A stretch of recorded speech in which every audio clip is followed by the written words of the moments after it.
I am absolutely delighted to be here, and I've had a very warm welcome here. I was able to get off to a good start in presenting credentials to the President. Yes. Within a couple of days of arrival, and also meeting the Foreign Minister. In the 4 weeks that I've been here, I've tried to see different aspects of Namibia in the time that I've had available, whether that is visiting the Independence Museum, the celebration of Africa unity in Parliament Gardens, the solemn occasion of the Genocide Remembrance event, engaging with business, British business, but also attending the Development Bank of Namibia Business Awards, where I was able to see great Namibian entrepreneurship and innovation firsthand. And getting into communities in Katatura, single quarters, and of course the Kapana market. So quite a variety of things, and of course introductory calls on my diplomatic colleagues who are universally positive about their experience here, and very happy to be in Namibia. Yes. So yes, looking forward to getting further afield. This is a vast country, a beautiful country, huge potential. Yes. So quite important for us as diplomats to get dust on our shoes, get out of our offices, get out of the capital, and get to know this country and its people. Yeah, fantastic. I mean, for all intents and purposes, you certainly hit the ground running, so to speak, without a doubt. What has the last couple of weeks revealed to you with regards to UK-Namibia relations? Well, the first thing I would say is the relationship is long-standing and it is excellent. And we have a number of things that are in common. We are both members of the Commonwealth. And we know, we'll talk about it later, there's a big event being hosted by Namibia next week. And as members of the Commonwealth, we stand up for democracy, for human rights, and for development. We also believe in the multilateral system, the rules-based international order. We believe that we need to collaborate between countries if we're going to solve today's challenges. Climate change is an excellent example of that. We cannot solve that alone. We have to collaborate. So we believe in the multilateral system. We have shared priorities. Economic growth is a top priority for Namibia and for the UK. So how can we grow our economies to create the jobs that people need? I've also been really struck by the strength of education ties. Only last night I was able to host a reception for our scholars who have studied under our Achieving programme in the UK, at UK education university institutions. So very, very strong education links. And there are a number of prominent Namibians who have had that experience of education in the UK. So there's a lot that we have in common. And there's a lot of areas where we can collaborate in the future. Are there any particular sectors that you're looking forward to strengthening relations with Namibia? Economic growth. That is the number one mission for the UK government. So how can we strengthen ties of business, trade, investment? The trajectory is on an upward curve in terms of exports in both directions of goods and services. So how can we foster business partnerships? So economic growth is and getting those business to business links. So that economic growth is a key priority where I think there's much that we can do. Looking ahead to the summit, there are different aspects to that: the officials aspect and the ministerial aspect. But for the first time, this is not being held in London. It's being held outside the UK. What is the significance of that? I think it speaks much to the Commonwealth network and to Africa and the potential of growth here, the seriousness with which the Commonwealth can approach strengthening trade and investment relationship. So the Commonwealth is a family of 56 nations. So it's great that it's being hosted here in Namibia on this continent.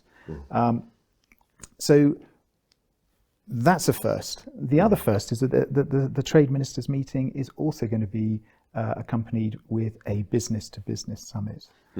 So lots of opportunities for businesses to network. It is a great networking opportunity for partnerships to be formed, because, I mean, if we think about the overall framing for this summit, we have an international trading system that is facing some challenges. Absolutely. The Commonwealth, as a group of nations, a family of nations, can have relative stability in their trading relationship. Yes. So how can the Commonwealth be supportive of international trading relationships? How can we increase trade and investment between Commonwealth countries? How can we make that trade and investment more inclusive so it benefits our citizens? How can we make it more innovative, embracing technology to make trade and investment faster, cheaper, reduce the transaction costs? And how can we make it investable, bankable projects that attract the strategic finance that is needed? And that's whether that's in green industries, whether it's in infrastructure, whether it's in clean energy. So framing this summit, there is significant advantage in terms of Commonwealth trade and investment relations.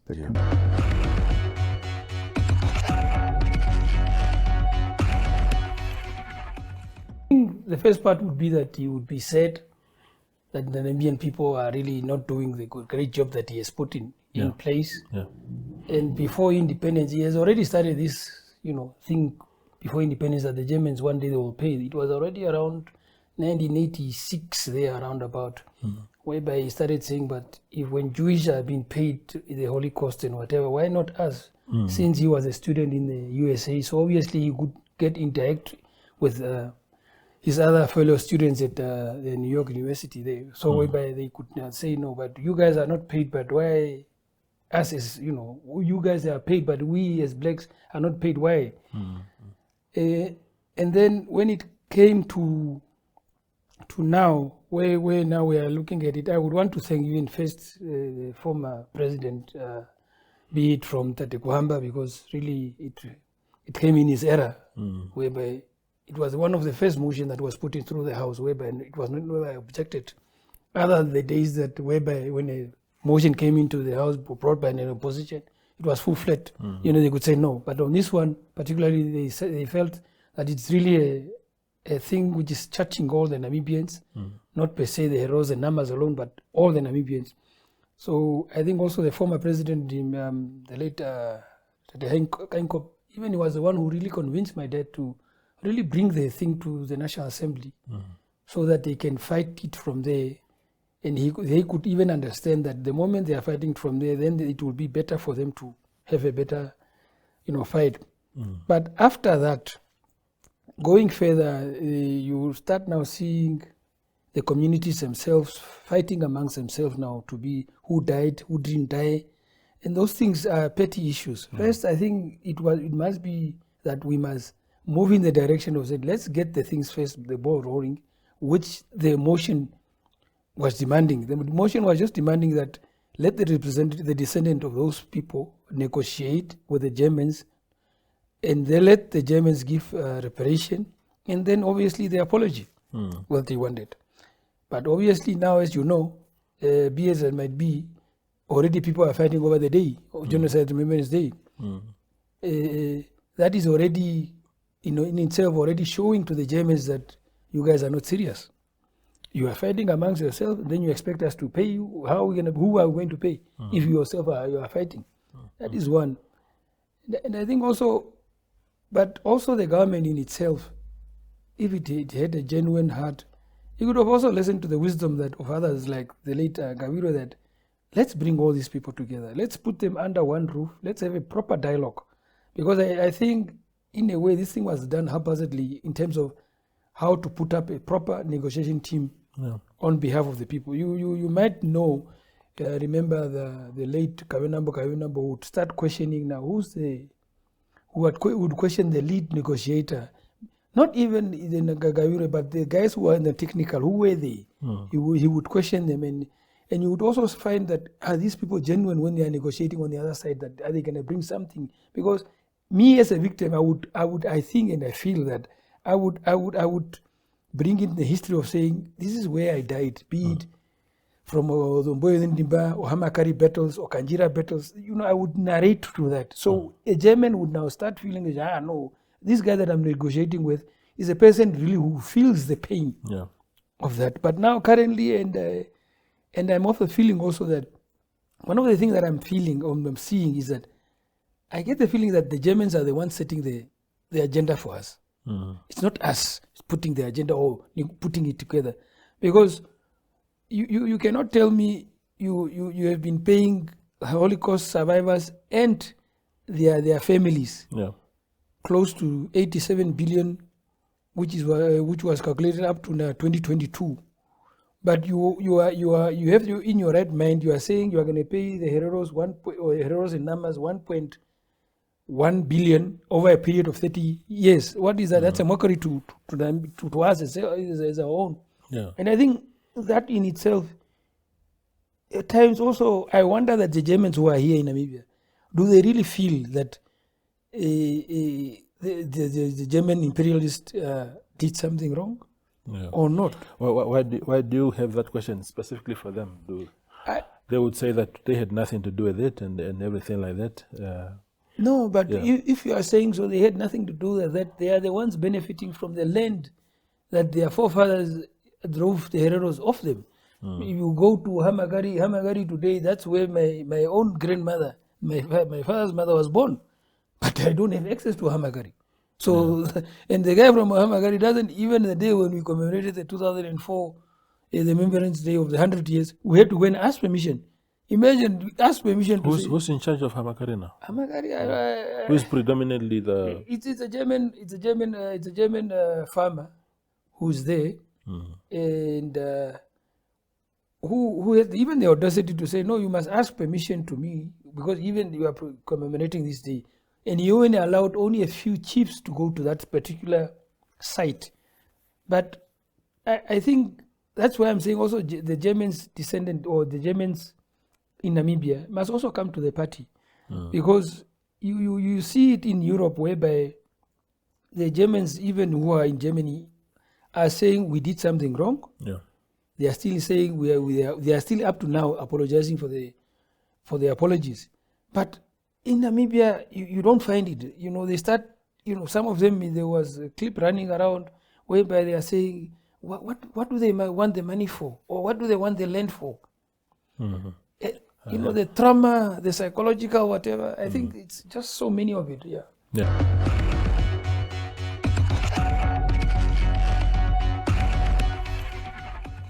A very good, welcome and evening to the Namibian nation out there. The Namibia Security Labour Forum comprises out of employers and employee representative, which is the Security Security Association of Namibia. We have for the employee representatives, we are having NISO, we are having NATAO, we are having NASO, and then we are having PSUN. Okay, and how many security officers do you guys represent altogether, and how many of the total, or what percentage of the total would that be? I don't have the total for the union representatives, obviously, but from the Security Association side, we represent 60% of the employers in the country, of which around about 300 companies are registered with BIPA, which roughly works out at around about 20,000 to 25,000 security officers employed within the sector. Okay. Yes. And how would their conditions of employment, their working conditions, how do they vary in Namibia? What are the best case scenarios, and what are the most difficult situations? Well, it varies a lot, especially when they are not our members. It's very difficult to police them, because you have a lot of what we call fly-by-nights companies that are not obviously members of SUN and are not compliant. And security officers are exposed to sometimes horrible working conditions. They're not being paid the minimum wage that they're supposed to be paid. Some of them are not even trained for that matter.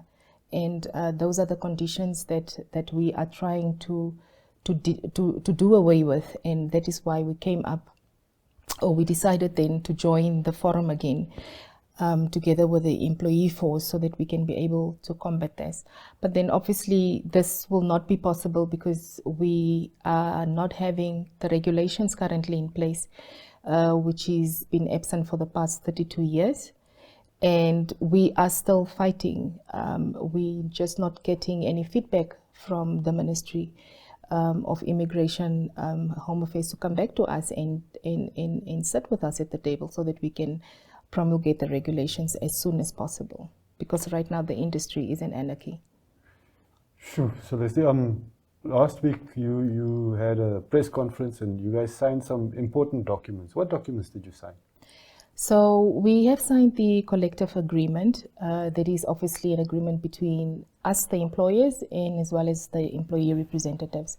Now, the collective agreement comprises of the minimum wage that we had agreed on for the sector, and as well as the working conditions relating to contracts, for example.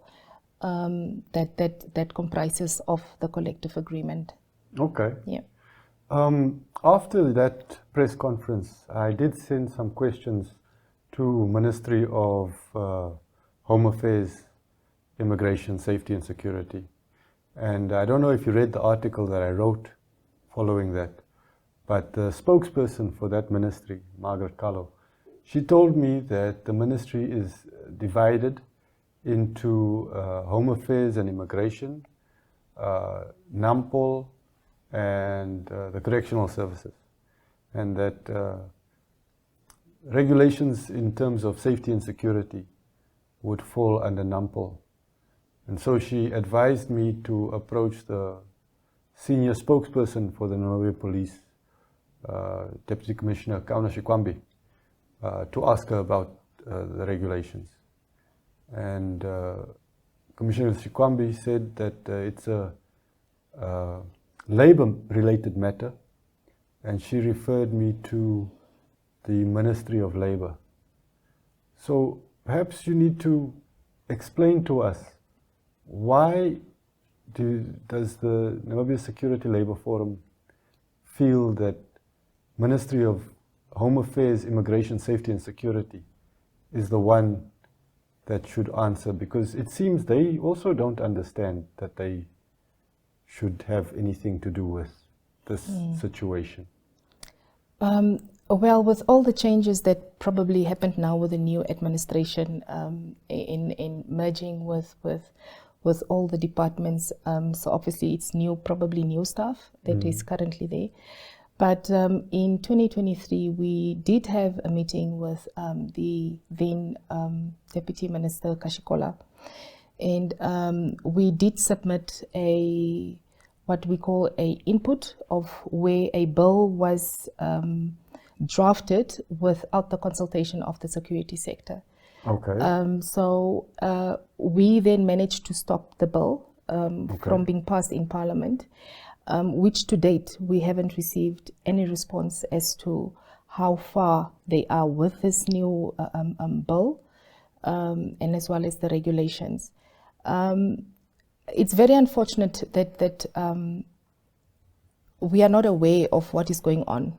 And these are the struggles and the blockers that we have to deal with every single day of the government's side. Yeah. We were very lucky actually for the Ministry of Labor that we were able to negotiate and sit with them and explain to them, because it took a lot of consultations to explain to them, listen, it's not just about introducing a wage order. Yes. You have to take other aspects as well. You know, you have the employers and then you have the employees. You know, you need to give time to businesses to adjust.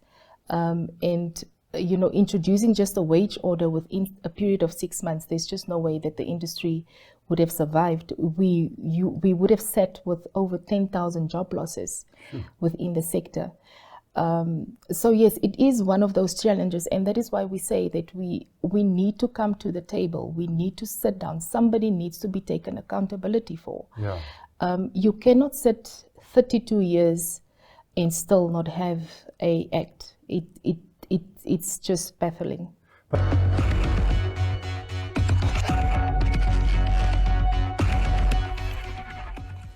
First of all, I would like to say, hey, look, I'm at Stellenbosch University and I'm being treated well. I feel I'm at home in Stellenbosch, and I'll have to unpack it. I have to be honest. Why? Not getting opportunity in Namibia, and I tried UNAM, I tried NAST, but I tried the Bank of Namibia, for instance. I tried the DBN, for instance, but no one even calling you back to say, hey, look, your application was unsuccessful. It worries me why I would, for instance, in Australia, I'll apply for a position and then just get it, or maybe get at least a response that your application was not successful. I can get a job at the University of Cape Town. I can get a job from University of Stellenbosch just by merit, but not because you know somebody in that particular university.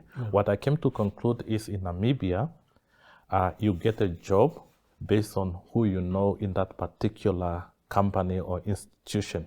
And I would have loved to work in Namibia. I would have loved to plow back my skill to Namibia. I have Namibia close to my heart, but the problem is that I don't want to get a job via someone that I know at a particular institution.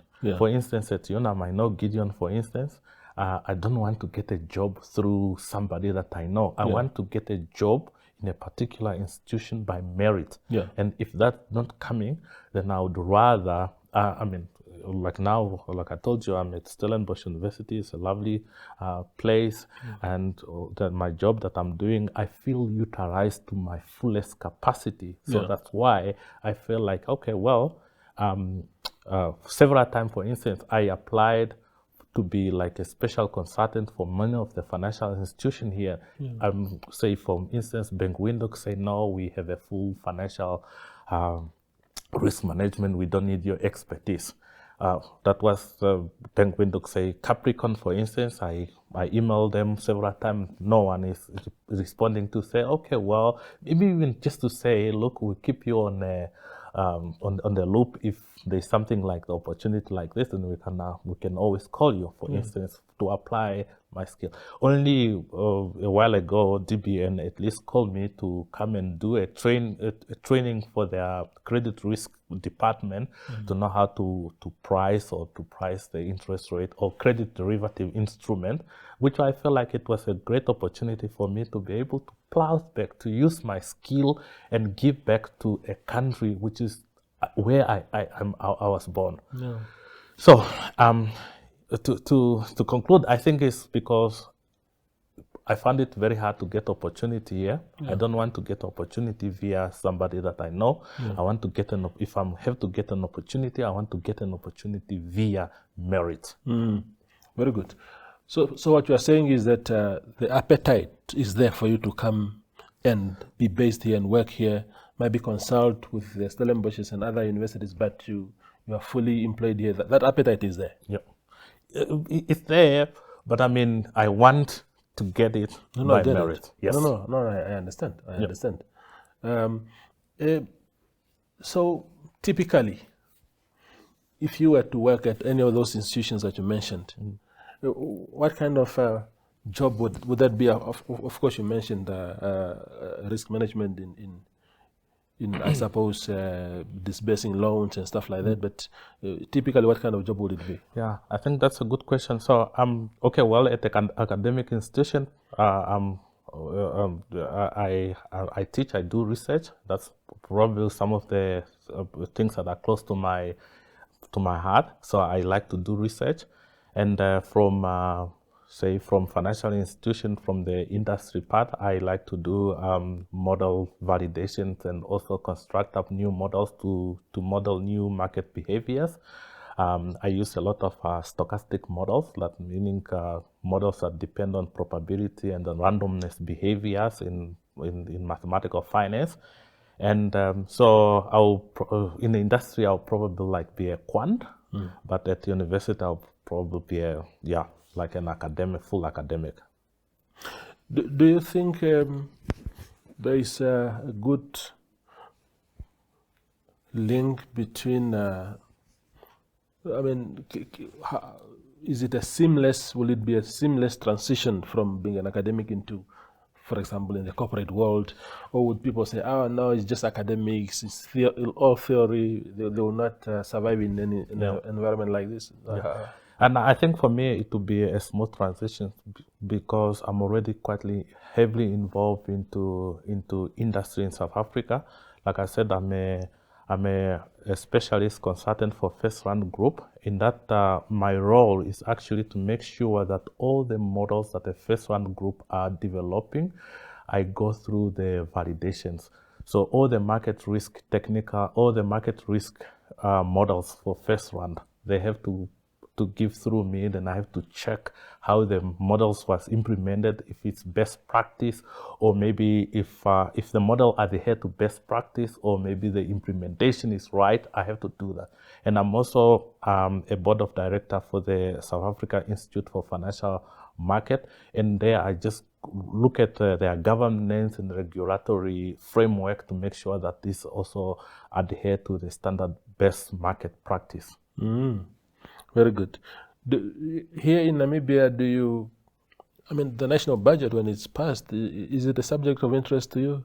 Do you monitor it? What are your views on the latest one? No, I didn't follow it quietly because then we were busy with exams for my student, and I also had quite a lot of research activity I had to do recently, so I didn't follow the budget very carefully for Namibia. Okay. Yeah.